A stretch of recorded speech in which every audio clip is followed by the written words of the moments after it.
Where's the tour bus got you today? We're at home. Well, I'm at home. The other guys are most likely working right now. Well, you're at home. That means you're working too. I bet you got some things to do.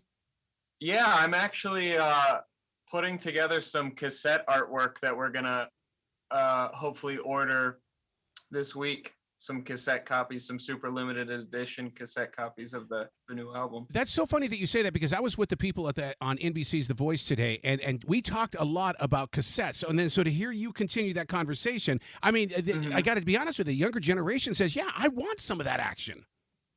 Yeah, I mean it's strange because I remember, when I was really young and I would listen to my dad's cassette collection, and then I saw the progression between, like when I was a kid really getting into music, CDs were the big thing, Yep. but my dad is being older, still had some of his old cassettes. And I remember watching CDs turn into, pirating music on Yep. like LimeWire and then, iTunes. And then it went to streaming and now it's vinyl. And it's been vinyl for the past 8 years. And now it's cassettes.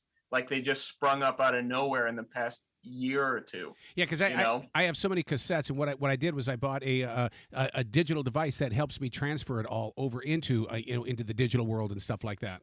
Yeah. And it's just, but you're right though, and the quality. There was always a quality about that cassette. As long as you kept it out of the sunshine, that cassette would last forever. Yeah. I mean, with the technology today, they have like I think it's like ferro metal tape or whatever, which Mm-hmm. prevents degradation, so they can stay really nice for a long time. Boy, that the poor dashboard of a car, man. I mean, oh my God, we got to get a cassette deck now. Yeah. Putting this collection of music together, the lowest level. What is it that you learned from it? Because every time you go into the studio, it's a new exploration. So one of the big takeaways for all of us is we self-produced this album, Nice. which is something we haven't done before. But we not only did we learn a lot about producing music, whether it's microphone placement or whatever the case may be. We also really kind of spent a lot of time just perfecting the songs about as well as they could be.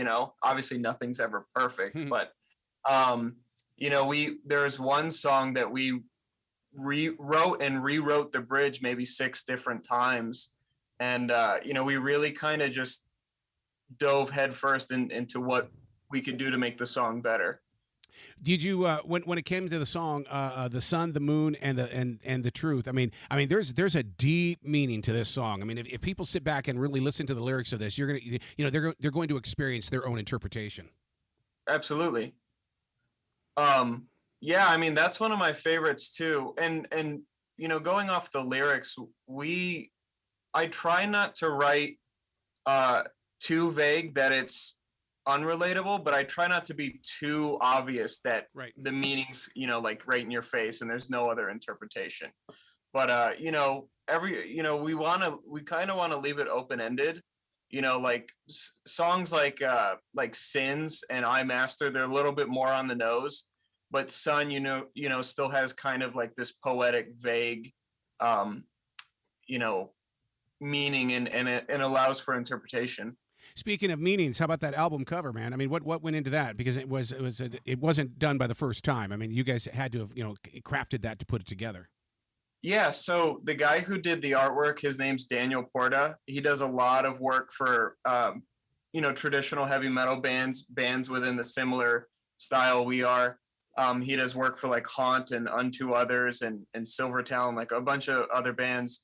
But we pretty much Andrew and I, the drummer, we had kind of brainstormed some ideas about album artwork, and we were thinking about doing it ourselves, but we kind of wanted to let somebody else interpret Yep. our vision. Yep. So we typed out all of the song titles and gave brief synopsis of what we were thinking for each song and the track listing, and we kind of just let him have at it. And he pulled a little bit from each song and kind of made like this amalgamation of everything that is in the album. You know what I'm saying? I do. And yeah, so we kind of let him have his, you know, creative freedom. We tweaked it here and there, but the first iteration is pretty close to what the final album artwork was. Well, the way it's always been is that the album cover it goes right along with the music. I mean, I don't know how many times I sat there on my bed just staring at that album cover while listening to songs.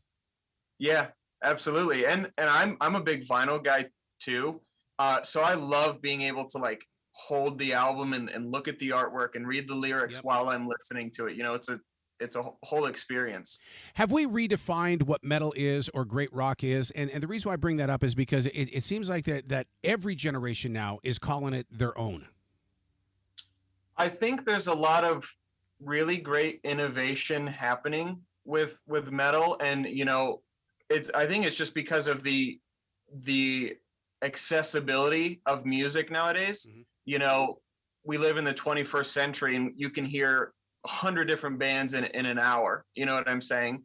Just whether it's through streaming platforms or whatever. So like all these different bands kind of, I pull influences from, artists I like. A lot of them aren't even metal bands. You know what I'm saying? I listen to like a lot of prog rock. Andrew and I, we listen to a lot of like hip hop.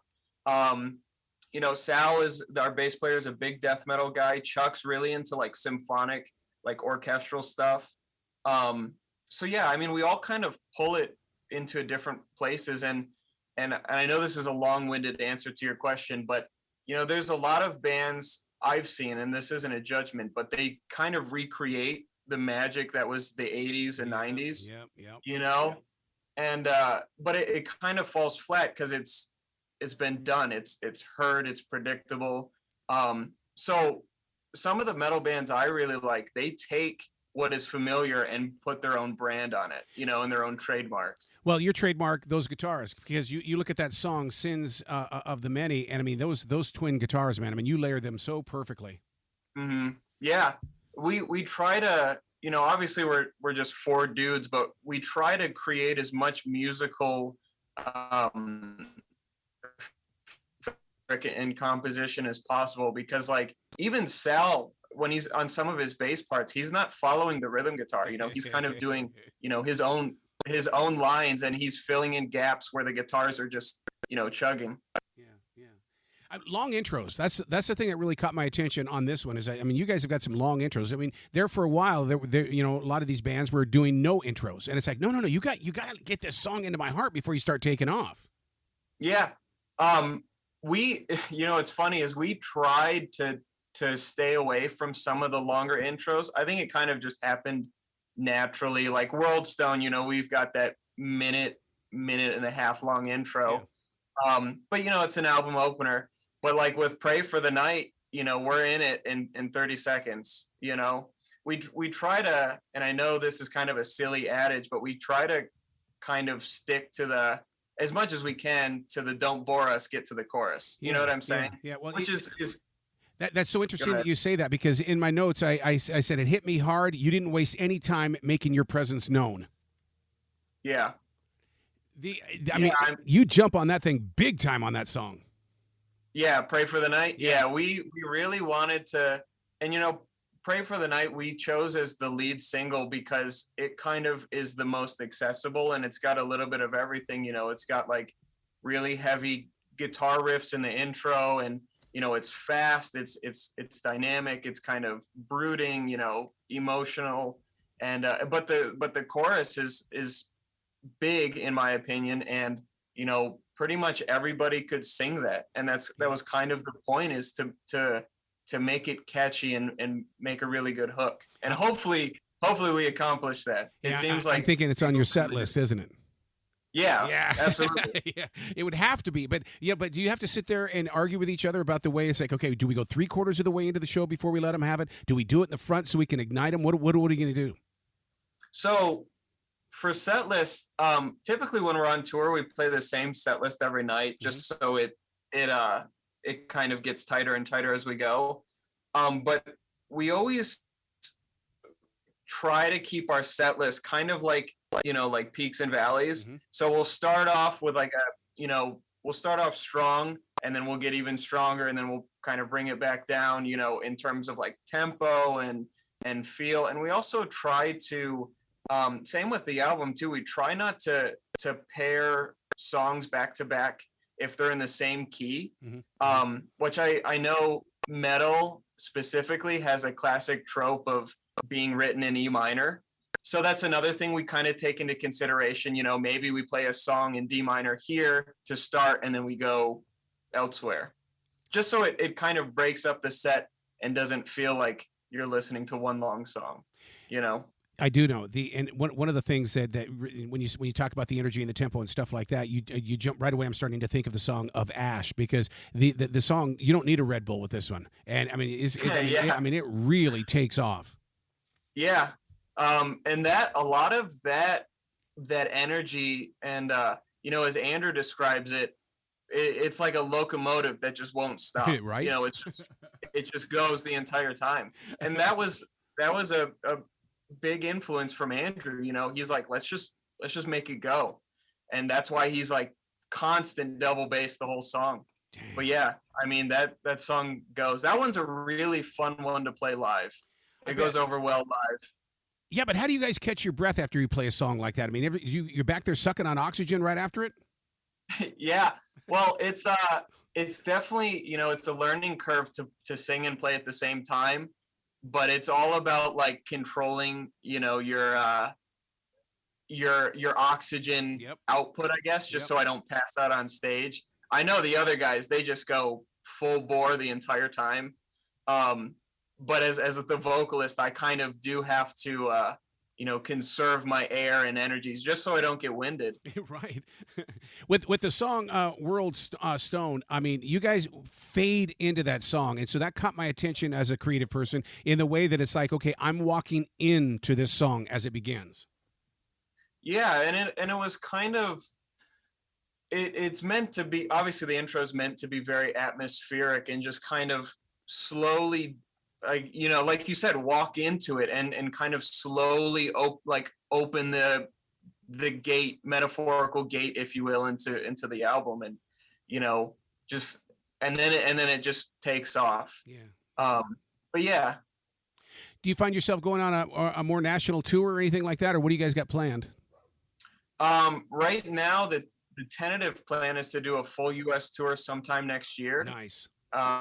We don't have anything set in stone yet. We're kind of planning it still, because we still do a lot of stuff ourselves. You know, I'm the main tour booking guy. That's what I do for my job, is I book tours. So yeah, I mean, I do all the tours, and we're planning a full U.S. one, and hopefully we can get some decent support tours, because you know, the headline tours are fun, but we really, really need to, you know, reach into a larger audience. Absolutely. I mean, does that put you on college campuses and do the old Dave Matthews thing? No, but surprisingly, we've done a lot of college radio interviews. We haven't played an official college campus yet. I mean, I guess you could consider East Lansing a college campus, you know, with Michigan State University, but you know, we haven't, I don't think we've played a true college campus yet. And on the song, the final song of the album, Call of the Void, it's one of those songs where the one thing that for me to even hit repeat, I wanted to experience this and take 10 seconds to just breathe, because it's almost like it's like you guys said, okay, that was the experience, let's do it again. Yeah. And you know, it's funny because that whole song, and I mean, like, the lyrics on that one are pretty on the nose too, but it's a lot about like the cycle of life, you know, life into death and death into life, so on and so forth. Right. But yeah, that one's for me, and Andrew as well, that one always gets to me like really emotionally. And it's just something about the song that I don't know. It just really strikes me, you know. Obviously, Andrew and I, like, we all wrote it, but I don't know. It just gets to me every single time. See, that's what I like about music anyway, is the fact that, you know, as a creator of sound, I mean, it's like you take it so personal, but yet when you're relinquishing it to a live crowd, it's like, okay, it's ours, but it now belongs to you. Yeah, absolutely. You know, I going off that, I actually heard somebody say that in, I don't know, I was watching some interview or reading something the other day, but they said, as an artist, when you're creating it, it's yours. But the moment you release it and put it out into the public domain, it's no longer yours. That's it. you That's know? it. And that's got to play hell on your heart because people are singing your song, they're taking it with them, they've made it a part of their life and things like that. And it's like, yeah, but. Yeah. I think it's incredibly gratifying. Even if people hate the song, Yeah. they still listen to it. You know what I'm saying? And that's ultimately what we want to do is, have people hear what we're creating, and if they like it, that's awesome. If not, tell us why. What do you think? Yep. Like, it's art. It's meant to evoke some emotion, whether it's good, bad, or indifferent. Yeah. You know?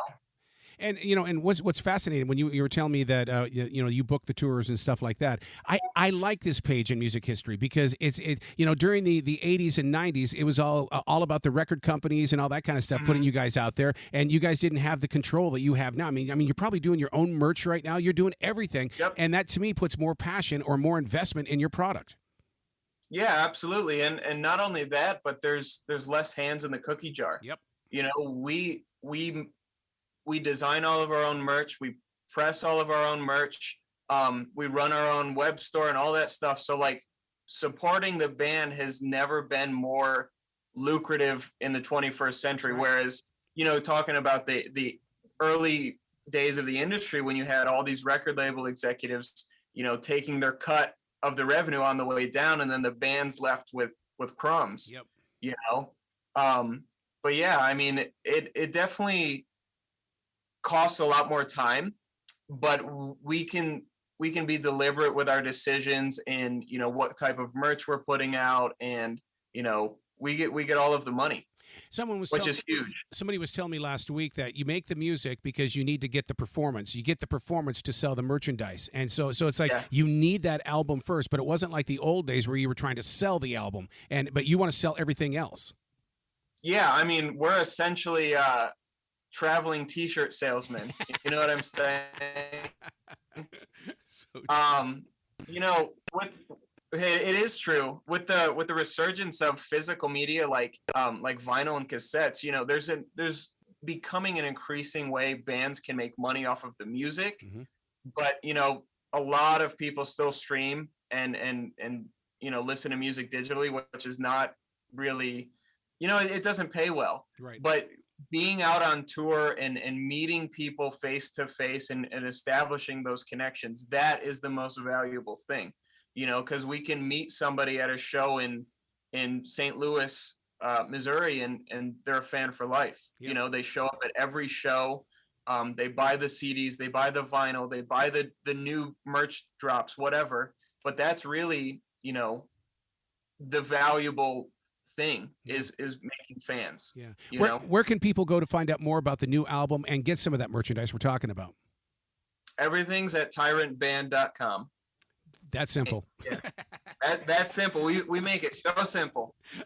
All right, man. When you guys head back to the Carolinas, we got to get together and do a face-to-face conversation. Yeah, absolutely. All right, man. Would love to go back. We've been to North Carolina before. Yeah.